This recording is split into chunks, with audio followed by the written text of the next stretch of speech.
এইভাবে যদি আপনারা চাষবাস করেন তাহলে আপনারাও খুব ভালো রেজাল্ট পাবেন এবং ভালো ফলন পাবেন। পোকামাকড় কম হবে, তার সাথে সাথে ফলনটাও ভালো হবে। Good evening friends, good evening all Flavian. আজকে আবারও হাজির হয়েছি আমার নিজের বাড়ির চাষ, দেখতে পাচ্ছেন পেছনে। তো এগুলো আমি কন্টিনিউ করি। জৈব পদ্ধতিতে কিভাবে চাষবাস করবেন, দেখতেই পাচ্ছেন পেছনে কুঁদরি গাছ আছে, শশা গাছ আছে। তো এই গাছগুলোতে কত সুন্দর ফুল হয়েছে এবং কত সুন্দর গ্রোথ। এখনও পর্যন্ত কোনো পোকামাকড় নেই, আর কোনো অসুখ বেসুখ নেই, রোগাগ্রস্ত নয়। সব কিছুটাই আপনাদের দেখাবো। আমি জাস্ট ব্যাক ক্যামেরাতে যাচ্ছি, আপনাদের দেখানোর চেষ্টা করব। প্লিজ স্কিপ না করে পুরো ভিডিওটা দেখুন এবং চাষবাসের সংক্রান্ত বিস্তারিত তথ্য জানতে অবশ্যই চ্যানেলটিকে সাবস্ক্রাইব করে বেল আইকন প্রেস করে রাখবেন। আর ভিডিওটি ভালো লাগলে ছোট্ট একটা লাইক দিয়ে প্রচুর শেয়ার করুন, যাতে আপনার পরিচিত মানুষরাও আজকের দিনে রাসায়নিক পদ্ধতিতে চাষবাস ছেড়ে জৈব পদ্ধতিতে চাষবাস করে এবং সুস্থ ও সচেতন পরিবেশ গড়ার কাজে নিজেকে নিয়োজিত করে। তো দেখতে থাকুন সম্পূর্ণ ভিডিওটি। তো চলুন বন্ধুরা, আজকে আমরা দেখাতে চেষ্টা করি। এই যে দেখছেন শশা গাছ, প্রচুর ফুল চলে এসছে, শশাও ধরে গেছে, কোনো পোকামাকড় নেই। পাতাগুলো দেখলে বুঝতে পারছেন, দেখুন এত সুন্দর সুন্দর পাতা, দেখেই তো মন ভরে যাবে। দেখতে পাচ্ছেন প্রচুর ফুল এসছে, আর শশাও ধরে গেছে অলরেডি, দেখতে পাচ্ছেন মানে গাঁঠে গাঁঠে শশা ধরেছে। ঠিক এই যে দেখতে পাচ্ছেন, এর সঙ্গে রয়েছে কুঁদরি গাছ। তো কুঁদরি গাছের কুঠে তাড়ানোর ভিডিও অলরেডি ইতিমধ্যে আমরা চ্যানেলে দিয়ে রেখেছি, আপনারা দেখতে পাবেন। তার পাশাপাশি উচ্ছে চাষ, এই উচ্ছে চাষ নিয়ে ভাইরাল ভিডিও আমার চ্যানেলে দেওয়া আছে, আপনারা দেখতেই পাচ্ছেন। তো আমি আরও একটু পরিষ্কার করে আপনাদের দেখানোর চেষ্টা করি।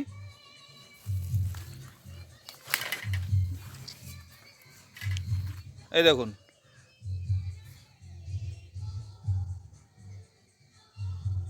গাছ দেখলে মন ভরে যাবে। গাছে ফুল চলে এসছে অলরেডি।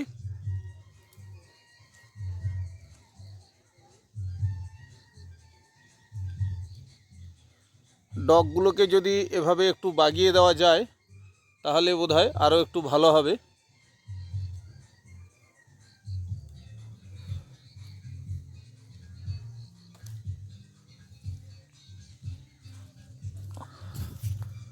দেখুন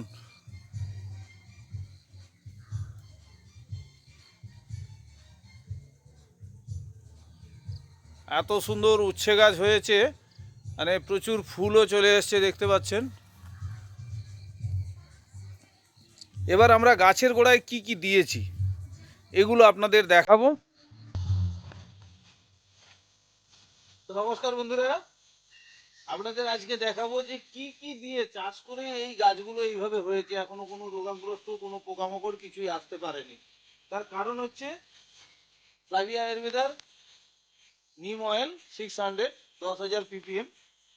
তো দেখুন আজকে আমি নিয়ে এসেছি পটাশ আর হচ্ছে গ্রোমোর।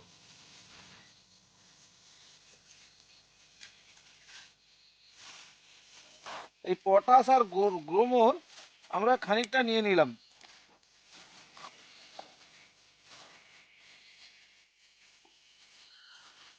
এবার এতে আমরা কি করব, এই যে নিম তেল দেখছেন, এই নিম তেলটা আমরা খানিকটা দিয়ে দেবো। তো যদিও আমার শেষ হয়ে গেছে, অল্প একটু আছে, আমি পুরোটা দিয়ে দিই।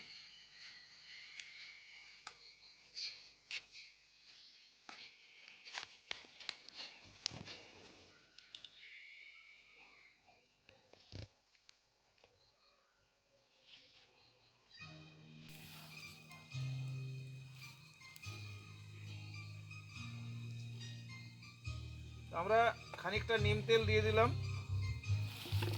এর মধ্যে কি করব, খানিকটা রুট, যেহেতু আমার অল্প গাছ, সেহেতু আমি অল্প একটু রুট দিয়ে দিলাম। এবার এটাকে ভালো করে মিক্স করে নেব।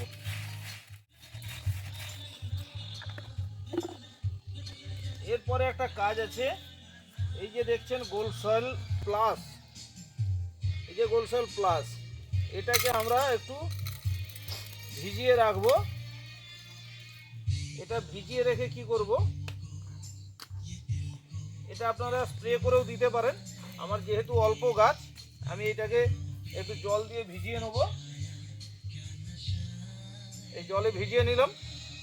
এবারে এটা যখন আমি সারটা দেওয়ার পরে গাছে জল দেবো, তখন আমি ওই জলটাই দিয়ে দেবো। তো বন্ধুরা দেখুন, আমরা এই যে মিশ্রণটা করেছি, এই মিশ্রণটা আমরা কিন্তু গাছ থেকে খানিকটা দূরে দিয়ে দেবো। এই গাছ যখন আমরা প্রথম লাগাই, তখন অলরেডি ফ্লাভিয়া আয়ুর্বেদার গোল্ড সয়েল এবং নিম অয়েল ব্যবহার করেছিলাম। তারপর থেকে যতবারই সার দেওয়া হয়, ততবারই আমরা নিম অয়েল ব্যবহার করি। এই যে গাছের গোড়ায় দিয়ে দিলাম। এবারে আমাদের একটু মাটিটা চাপা দিয়ে দিতে হবে।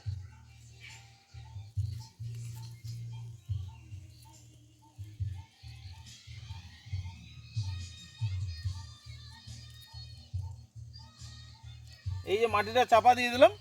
এবারে আমাদের এই যে গোল্ড সয়েল ভেজানো জল আছে, এই জলটা এর উপরে আমরা ছড়িয়ে দেবো। এটা একটু ভিজতে সময় লাগবে, আধ ঘন্টা খানেক। ততক্ষণ আমি উচ্ছে গাছগুলোতে আমি একটু সার দিয়ে দিই। ভিডিওটি ভালো লাগলে ছোট্ট একটা লাইক করে অবশ্যই আপনি কোথা থেকে দেখছেন কমেন্ট করে জানাবেন, যাতে আমরা আগামী দিনে ভিডিও আপলোড করলে আপনাকে ধন্যবাদ জানাতে পারি। আর সবথেকে বড় জিনিস, সুস্থ ও সচেতন পরিবেশ গড়তে জৈব পদ্ধতিতে চাষবাসের বিভিন্ন রকম প্রক্রিয়া জানতে অবশ্যই চ্যানেলটিকে সাবস্ক্রাইব করে বেল আইকন প্রেস করে রাখুন। আর এই ধরনের ভিডিও প্রচুর শেয়ার করে আপনার আত্মীয় পরিজনের মধ্যে ছড়িয়ে দেন, যাতে ওনারাও অল্প খরচে অধিক ফলন পান এবং সুস্থ ও সচেতন পরিবেশ গড়তে নিজেকে নিয়োজিত করতে পারেন। এইভাবে যদি আপনারা চাষবাস করেন, তাহলে আপনারাও খুব ভালো রেজাল্ট পাবেন এবং ভালো ফলন পাবেন। পোকামাকড় কম হবে, তার সাথে সাথে ফলনটাও ভালো হবে, রোগাগ্রস্ত গাছ কম হবে। So thank you so much. Thank you everybody.